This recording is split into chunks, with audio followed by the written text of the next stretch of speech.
Ooh, still sweating. Okay, so just so you can see me in action.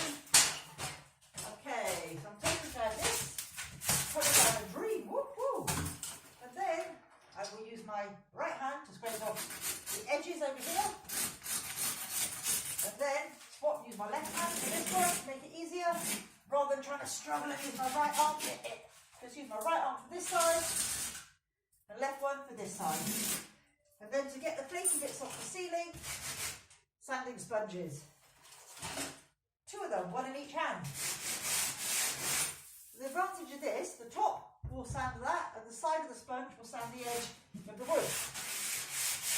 Just to get all the flaky bits off, all the dried up glue. Nice and quick, change hands.